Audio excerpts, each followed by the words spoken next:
Hello everyone, myself Tanisha Sachan.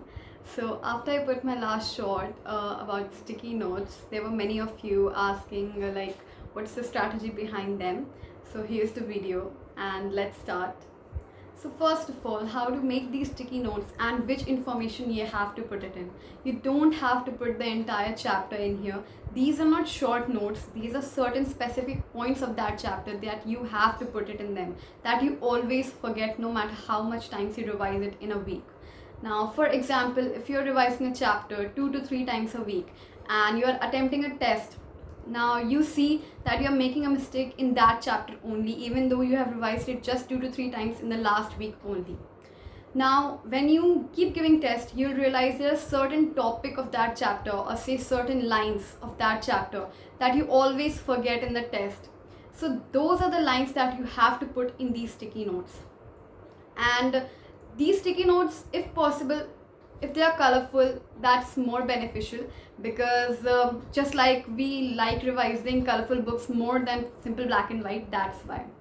For example, in that chapter, Plant Growth and Development, the part about plant growth regulators, that was such a difficult part for me, not in understanding that, but I always got confused between two hormones, their characteristics. I always used to forget that, and especially the derivatives from which the hormone was derived.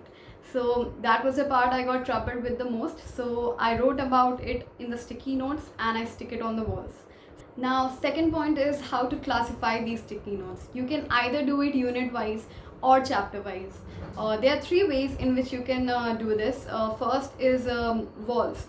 Now, I personally did this. What I did was I made them unit wise. So there were certain points in plant physiology that I always used to forget. In each chapter, I wrote them all together in different sticky notes and I stick it on one almirah. So one almirah was reserved for plant physiology, the other one was for human physiology, and my study table and one wall was for class 12th biology. So that was the way I did it. Now, second is digital. If you have an iPad or a tablet, then you can download an app, a sticky note app. So you can make folder. Now, it depends on you how you make it. For example, if you want to make a chapter wise sticky notes, so make 10 to 15 sticky notes in one chapter. I don't think so बहुत चीज़ें हो जाएंगी याद करने के लिए. So per chapter 10 to 15 sticky notes I think is sufficient, and make a folder, like you make a folder of human physiology and then you make a folder inside that of a particular chapter, and then 10 to 15 sticky notes in each folder. And the third thing is, if you don't have enough space or you don't get allowed to stick it on the walls, so what you can do is like you prepared 10 to 15 sticky notes in a particular chapter, then take your NCRT and keep it as a deck of cards in that chapter. So whenever you revise it, take it out from that chapter and revise it accordingly. Now, the most important thing, how to do the revision. It's not that you will revise all the sticky notes of all the chapters in one particular day. No, that's totally not true, because I saw many comments and people were saying that how is it even possible to read them every day. So now what I did was, for example, I used to do 4 to 5 chapters of biology per day, and let's suppose I did 4 chapters of human physiology, and now I'll read the sticky notes of plant physiology then, so as to maximize the amount of content I'm keeping in my mind at the same time. So if you're doing 4 chapters of plant physiology, then you can revise sticky notes of class 12th biology.